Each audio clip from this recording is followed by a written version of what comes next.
12वीं अमल भक्ति, अनुपावनी भक्ति। सतगुरु सतगुरु सतगुरु स्वामी, अमल भक्ति दे सतगुरु स्वामी। भक्ति भावनो बरणी सुनाई, तासे भिन्न चार पुनि बाई। नो फल भाव वेद बतलावे, जो जस करे भोग तस पावे। नो की राह मुक्ति नहीं पावे, 10वीं अविरल भक्ति लखावे। एकादश अनुपावन लेई, बार बार मुक्ति वर देई। हरि बया तो क्या बया, जो करता हरता होय। साधु ऐसा चाहिए, जो हरि भजन निर्मल होय। प्रेम भक्ति मोक्ष यानी मुक्ति देने वाली है। संत मत के अनुसार पूर्ण मुक्ति या सच्चे और अविनाशी मोक्ष का धाम सत्यलोक है, जहाँ अनामी पुरुष दया करके प्रेमियों की उमंग और अभिलाषा पूर्ण करने के लिए सत्य स्वरूप धारण करके विराजते हैं। प्रेमी हंसों को दर्शन देते हैं। प्रेमियों की उमंग पूरी करने और उनको खुशी बख्शने के लिए उनकी सेवा मंजूर फरमाते हैं। यह भेद भक्ति का रूप है। भेद भक्ति में प्रेम बढ़ता ही जाता है। सत्यलोक के आगे के 2 धाम, अलख लोक और अगम लोक, बेहद प्रेममय, इतने अधिक पवित्र और दिव्य हैं कि उनका वर्णन किसी भी तरीके से नहीं किया जा सकता है। ये मुकाम परम संतों के विश्राम स्थल हैं। यहाँ की रचना न तो भेद सृष्टि में गिनी जा सकती है, न ही अभेद सृष्टि में गिनी जा सकती है। रचना के पवित्रतम धाम यही हैं।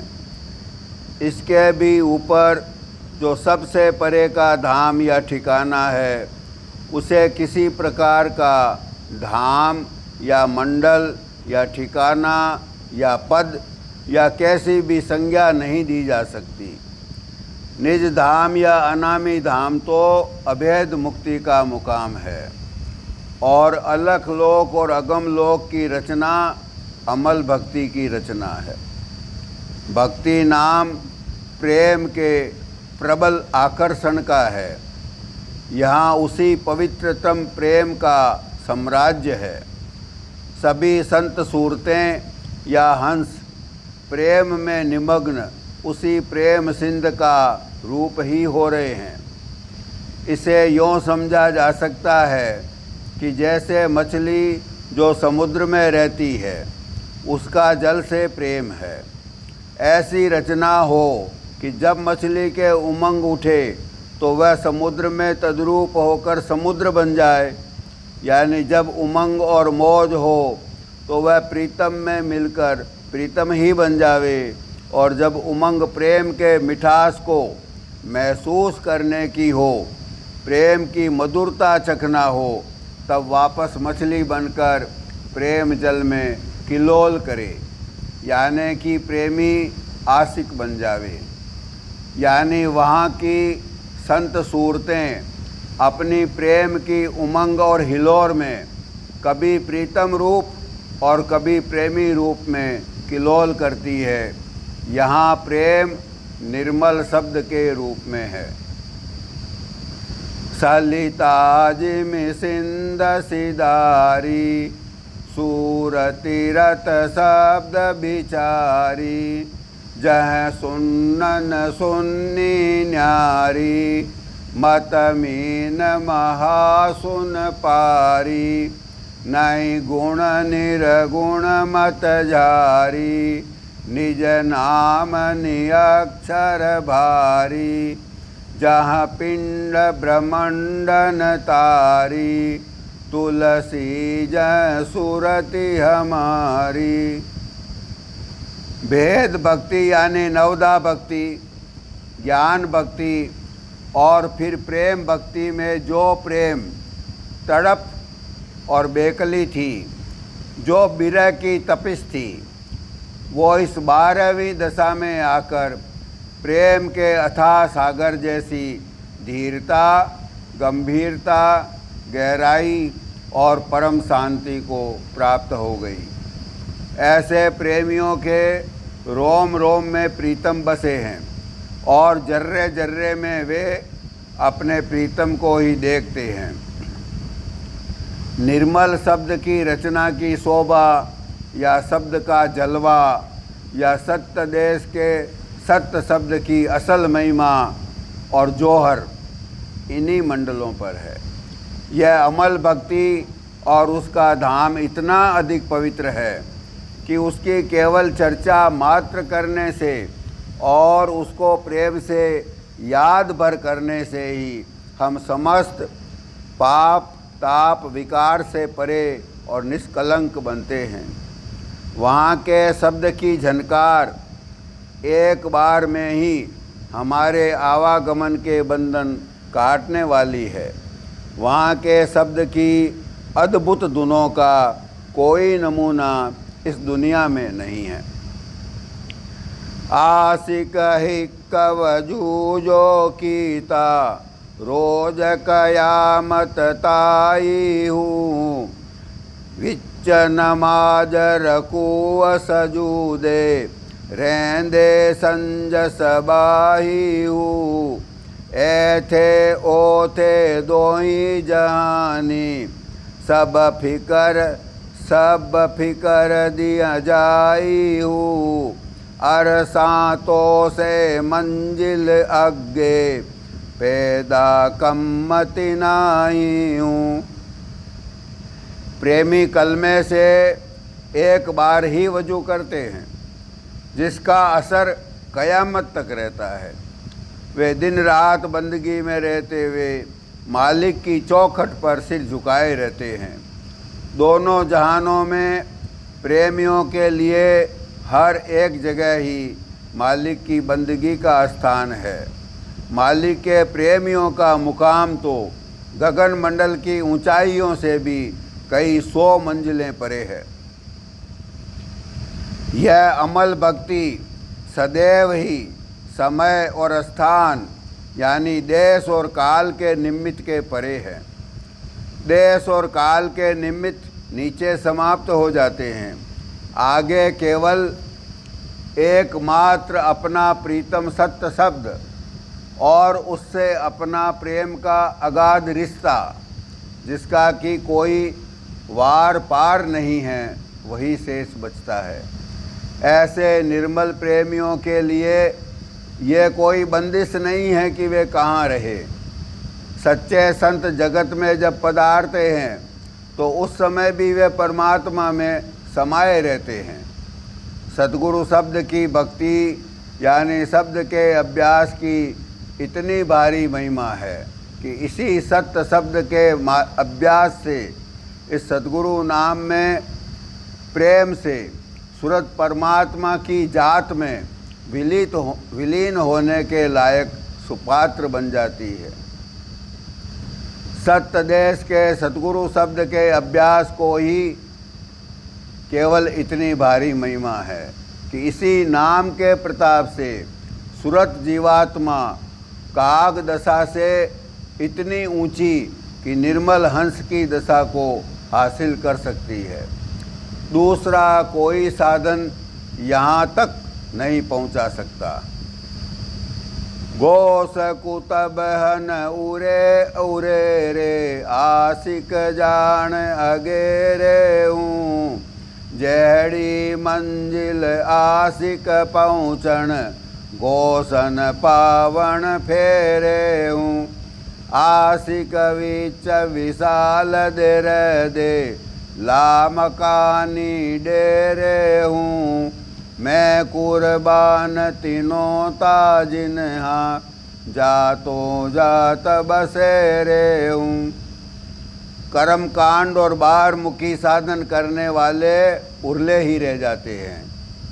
सत्य शब्द की साधना करने वाले सच्चे प्रेमी ला मकां पर डेरा करते हैं, जहाँ केवल एक प्रेम पुरुष ही है, जो सत्य शब्द के अभ्यास के द्वारा वापिस परमात्मा की जात के जैसे पवित्र बन गए हैं। हम उन नाम प्रेमियों पर सदा बलिहार हैं। ए अली आदि अंत अधिकारी, प्रिय प्यारी प्रीत दुलारी, हम की ना खेल पसारी, सब रचना रीति हमारी, करता नहीं काल पसारी, हम अगम पुरुष की नारी, ठुमरी कोई संत बिचारी, तुलसी नित नीच निहारी। 13वीं अभेद भक्ति। सतगुरु सतगुरु सतगुरु स्वामी, अभेद भक्ति दे सतगुरु स्वामी। भक्ति की यात्रा जहाँ जाकर पूर्ण होती है, जो प्रेम पंथ का अंतिम गंतव्य स्थल है, वह अजर अनादि अनामी पुरुष का धाम है। सदगुरु कबीर साहब ने जिसे अकह लोक कहकर बयान किया है, वह अभेद भक्ति का मुकाम है। अमल भक्ति के द्वारा जो भक्त पूरी तरह निर्मल हो गया, वह प्रभु के निज रूप में तद्रूप होने लायक बन गया, तो फिर वह जब प्रभु में तद्रूप होता है तो वह अभेद भक्ति है। जैसे हिमालय के लंबे चौड़े विस्तार वाले ग्लेशियर में से बर्फ़ पिघल पिघल कर बूंद बूंद पानी बनकर पहले छोटी छोटी धाराओं में आता है। छोटी छोटी धाराओं का प्रवाह छोटे नदी और नाले बनते हैं। यही सब मिलकर फिर गंगा जी का रूप ले लेते हैं। वही गंगा समुद्र से मिलकर समुद्र में समाने के लिए गंगोत्री के गोमुख से रवाना होती है। कई पहाड़ों मैदानों को पार करते करते सुंदरवन में डेल्टा का रूप लेकर गंगा सागर में पहुंचकर समुद्र से मिलकर समुद्र बन जाती है। समुद्र का जल भाप बनकर जहाँ से गया था वापस वहीं पहुंचकर समुद्र बन गया। अब गंगा रूपी अलग संज्ञा भी समाप्त हो गई। निर्मल भया तो क्या भया, निर्मल मांगे ठोर, मल निर्मल ते रहित हैं, ते साधु कोई और। उस अनामी धाम में प्रेमी और प्रीतम, स्वामी और सेवक दो अलग अलग हस्तियां नहीं हैं। जो है सो एक ही है और वह कहने सुनने की क्षमता के बाहर है। वहाँ पहुंचकर बिरहिणी सूरत की व्यथा, प्रीतम से जुदाई का कष्ट सदा सदा के लिए जब दूर हो जाता है, तो उस पुरसकून असली और अस्थाई शांति की दशा में प्रभु में समाकर वह सूरत प्रभु ही बन जाती है। अब पुनः कभी जुदाई का अवसर आ ही नहीं सकता, क्योंकि अब वह प्रभु में समाकर प्रभु ही हो गई है। घट रामायण में सदगुरु तुलसी साहिब जी फरमाते हैं, ए गुइया पिय हम पिय एकी, कोई फर्क न जानो ने की, कोई बूझे संत विवेकी, जोई अगम निगम नहीं लेखी, जिन अटल अटारी पेखी, पिय रूप नरेख अदेखी, कोई कंथन पंथन भेखी, तुलसी सब मार्ग छेकी। पूर्वी उत्तर एशिया के चीन जापान देशों में एक सुंदर परी कथा प्रचलित है। यह कथा पूरी तरह से काल्पनिक है किंतु मार्मिक और गूढ़ है। कहते हैं उत्तर ही उत्तर में जाते जाते जहाँ इस पृथ्वी की आखिरी सीमा आ जाती है, वहाँ एक बहुत ऊंची, बेहद विशाल और चढ़ने और पार करने में दुर्गम दीवार है। उस दीवार पर कोई भी सरलता से नहीं चढ़ सकता। कोई सूरवीर, तेजस्वी, हिम्मती, मर्जीवा व्यक्ति ही चढ़ पाता है।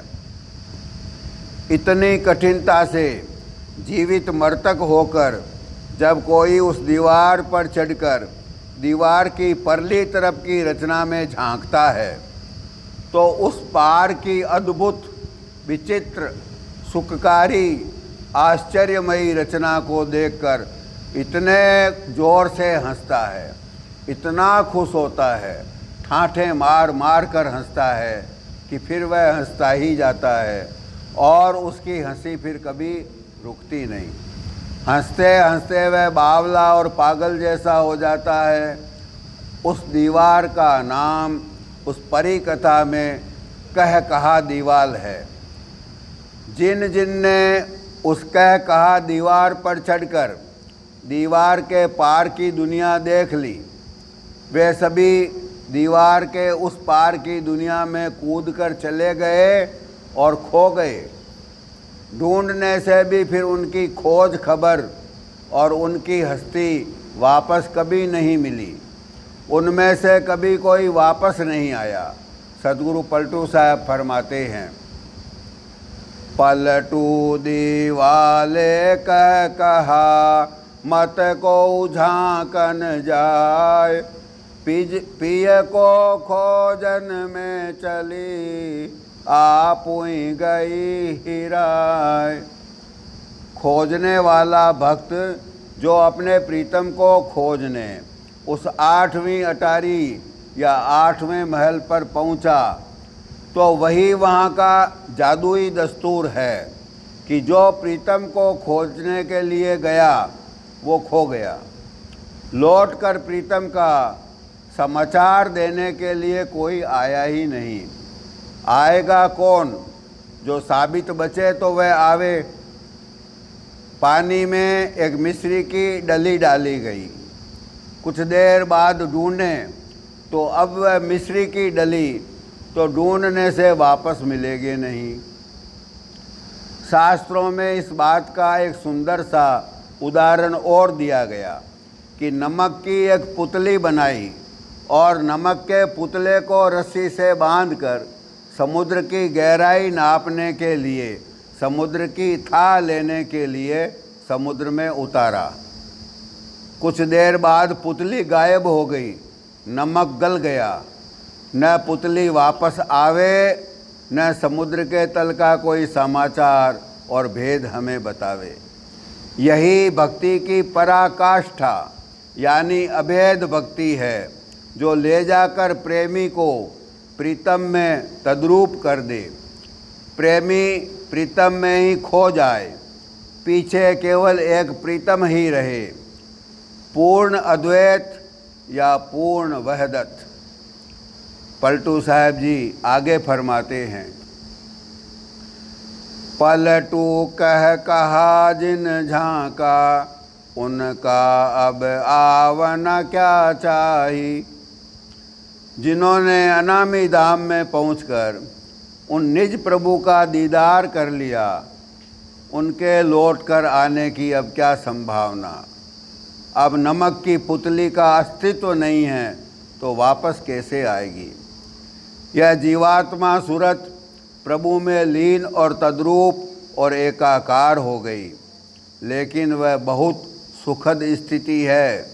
उसका हूबहू तो क्या किंचित मात्र भी वर्णन नहीं किया जा सकता।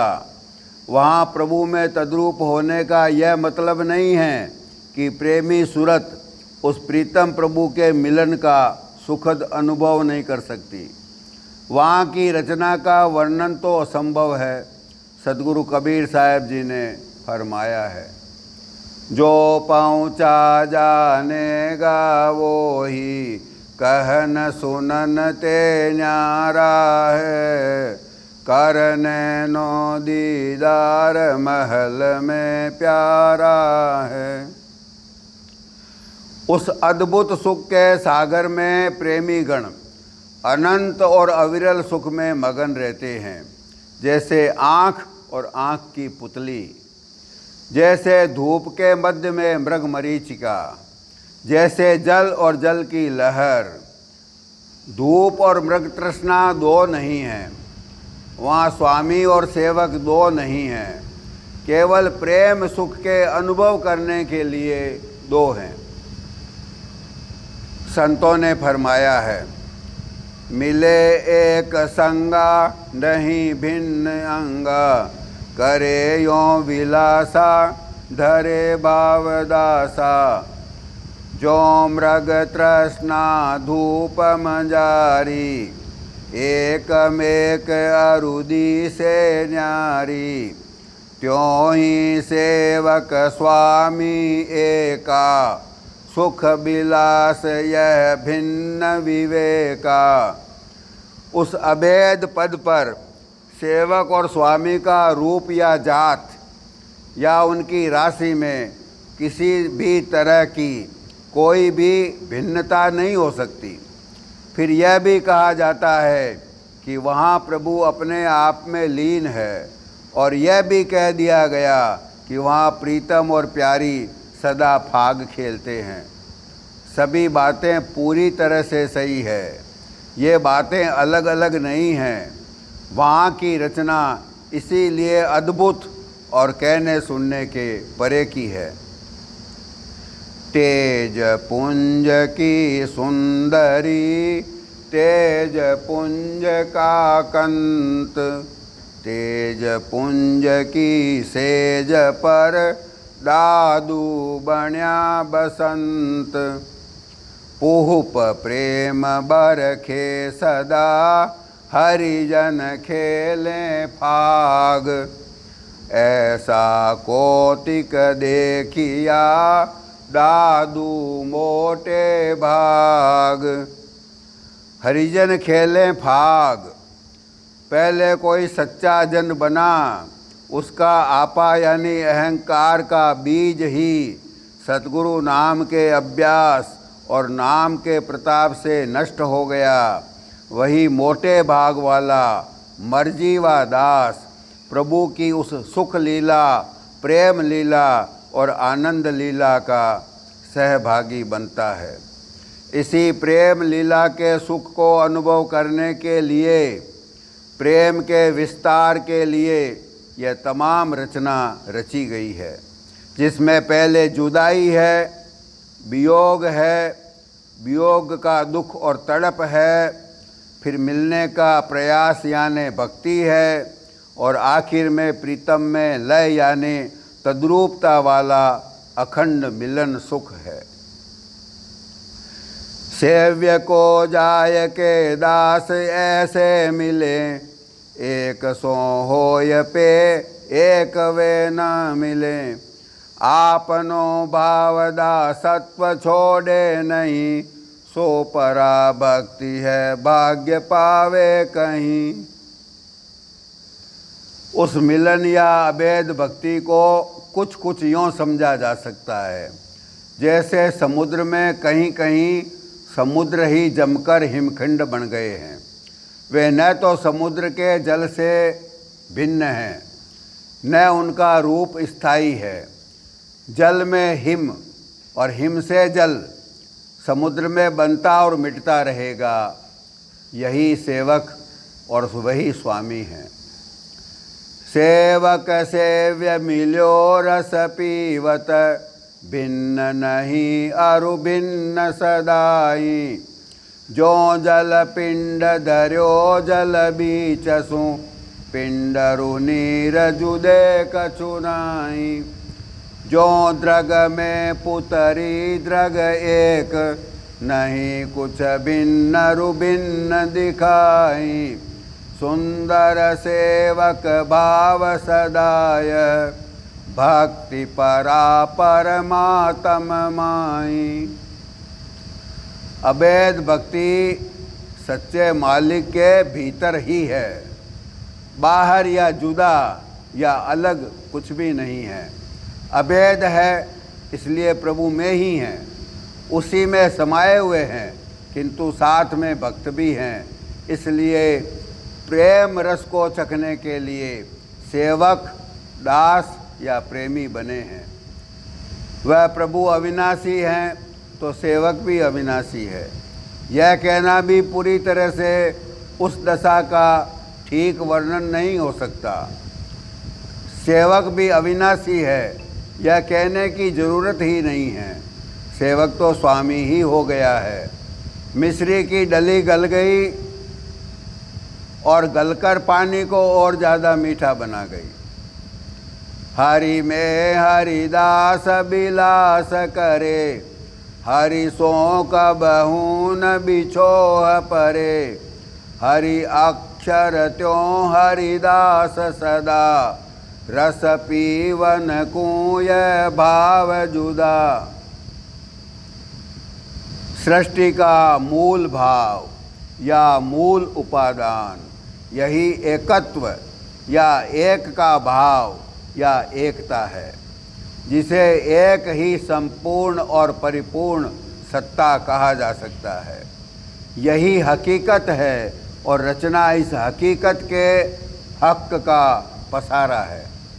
जो द्वैत दिखाई देता है या जो द्वैत हमारे अनुभव में आता है, यह द्वैत मायावी है। एकता के लंबे विस्तार में एक जगह उत्पन्न हुआ भ्रम है। अनादि अवस्था अद्वैत की थी, तब भी उस अवस्था में सिवाय प्रेम स्वरूप प्रभु के और कोई नहीं था। फिर द्वैत की भ्रमपूर्ण स्थिति भी प्रकट हुई, जिसका कारक तत्व माया बनी। फिर प्रभु की यह अंश यह जीवात्मा उस द्वैत या भ्रम में फंसी। उन्हीं दया सागर प्रभु की प्रेरणा से भ्रम और द्वैत में फंसी सूरत ने भक्ति माता को अपनाया। भक्ति की शरण लेने पर उन्हीं महिमामयी भक्ति माता ने द्वैत के महारोग को मिटाकर जीव को पुनः पीव से मिलाकर पीव बना दिया। इस पूरी लीला में प्रेम का इजहार, प्रेम का विकास और प्रेम का प्रसार हुआ है। प्रेम का प्रकाश और जोहर रचना में फैला और यही सच्चे प्रभु का रचना रचने का उद्देश्य है, ऐसा संत कहते हैं। अलिप अहद जद दित्त विखाली, अज खुद होया फानी हूँ। कुर्ब विशाल मकामन मंजिल, न उथ जिस्मन जानी हूँ। न उथ इश्क मुहब्बत काई, न उथ कौन मकानी हूँ। ऐनो ऐन थियो से बाहु, सिर वहदत सुबहानी हूँ। जब उस एक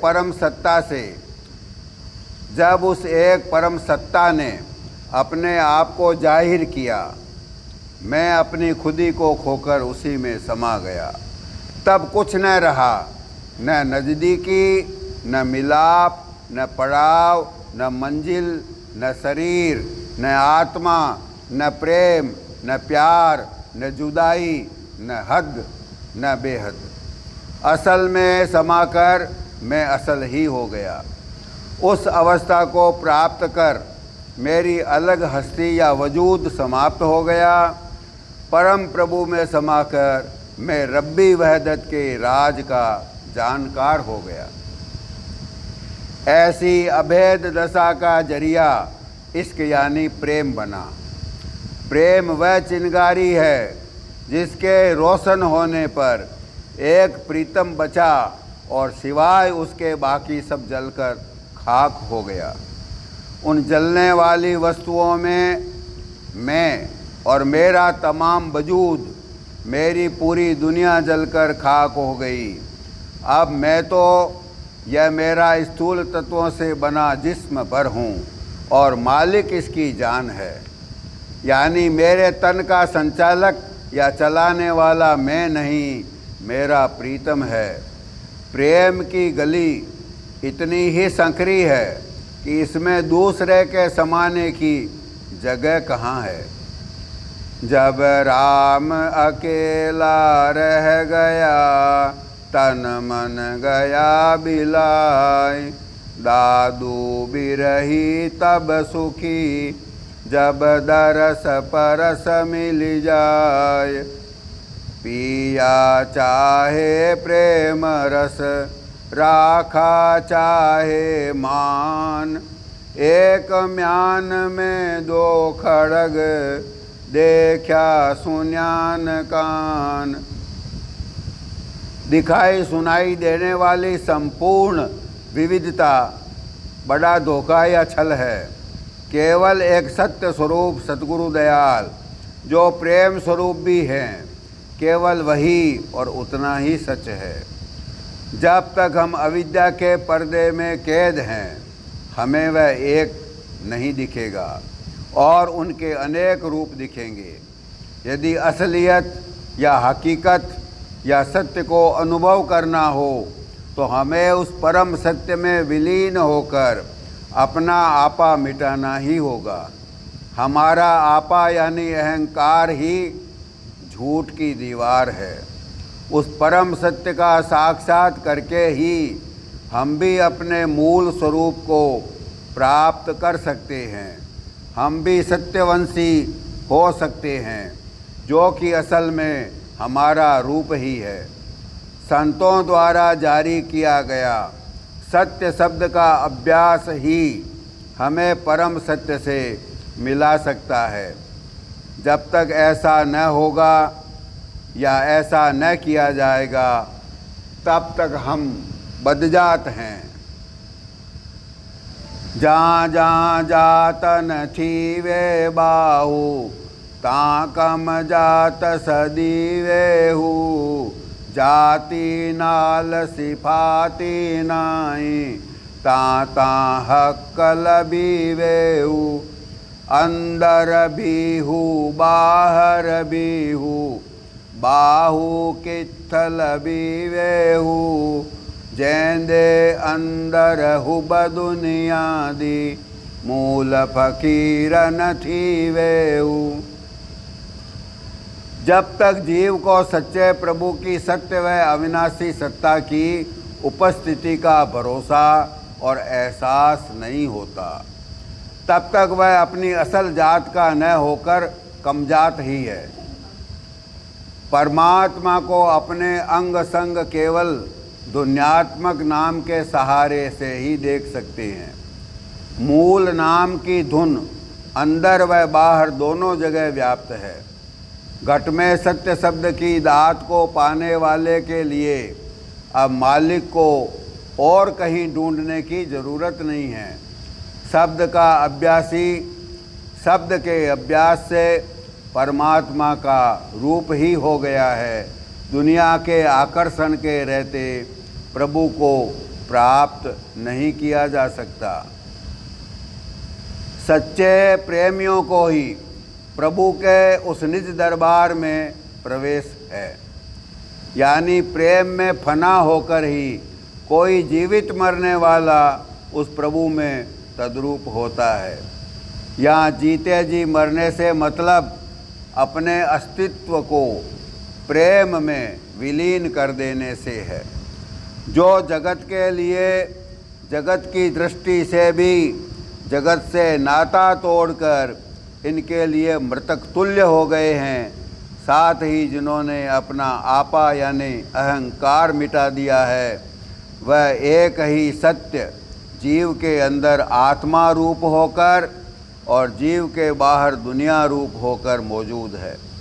संसार के सभी प्राणी उस परम प्रभु के ताने और बाने की तरह गूंथे हैं, जो किसी जीवात्मा के अंदर इल्म यानी समझबूझ बनकर विराजमान है। वही बाहर मुर्शिद बनकर समझाने वाला है और वही सत्य शब्द रूप बनकर जीव को निज घर तक पहुंचाने वाला भी है। सत्य एक ही सत्ता है और सर्वत्र उसी सत्य का प्रकाश है। वह दत दे दरियाई लाई आशिक लेंदे तारी हूँ, मारण दुबियाँ कड्डण मोती आपो आपणी बारी हूँ। दर यतीम लये लसकारे जो चन लाटा मारी हूँ, सो क्यों नाई हासिल बरते जो नौकर सरकारी हूँ। सच्चे प्रभु प्रेम का अखंड दरिया है, जिसकी मौजों में आशिक तैर तैर कर मगन रहते हैं। उनका अपना मौका या बारी आने पर इसी प्रेम के दरिया में से उनको अपने यानी उनके हिस्से का मोती यानी प्रभु का दीदार मिलता है, यानी उनका संबंध सच्चे शब्द से जुड़ जाता है। सच्चे प्रेमियों का, जो कि मालिक के बंदे कहलाते हैं या उसके कृपा पात्र बनना चाहते हैं, उन सब का यह फर्ज है कि वे अपने प्रभु का सौंपा हुआ काम यानी बंदगी करें। जो सरकार का नौकर होता है, उसका फर्ज है कि वह नौकरी पर अपनी हाजिरी भरे। यदि हम भी गुरुदेव के सेवक कहलाना चाहते हैं तो उनकी आज्ञानुसार बंदगी करना हमारा फर्ज है। इस भक्ति की शुरुआत संतों की शरण लेकर प्रभु के नाम के सुमरन को शुरू करने से होगी। भक्ति के बिना यह अनमोल तन एक दिन राख की ढेरी बनकर व्यर्थ में चला जाएगा। हमारा पूर्ण कल्याण नाम भक्ति में लग जाने में है। वही हमारे सभी रोग शोक और दुखों का हरण करने वाली है। साजन संत करो यह काम, आन त्याग जपो हर नाम। सिमिर सिमिर सिमिर सुख पावो, आप जपो और नाम जपावो। भगति भाय तरिये संसार, बिन भगति तन होसी छार।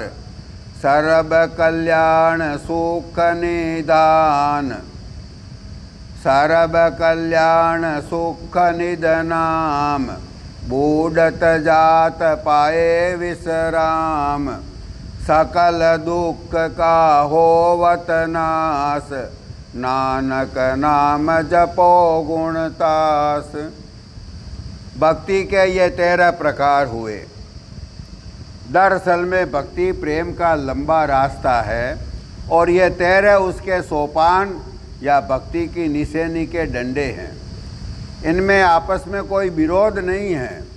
सभी में प्रेम ही तत्व वस्तु या सार है, जो क्रमशः हर प्रकार की भक्ति में आगे से आगे उत्तरोत्तर ऊंचाई की तरफ बढ़ता जाता है। भक्ति के सभी प्रकार या भेद दूसरे अन्य प्रकार की भक्तियों की प्रगति में सहयोग देते हैं। जो आज प्रभु के नाम का सुमिरन प्रेम से करता है, कल वही उच्चतर प्रेमा भक्ति की ओर और परसों अभेद भक्ति को प्राप्त कर लेगा।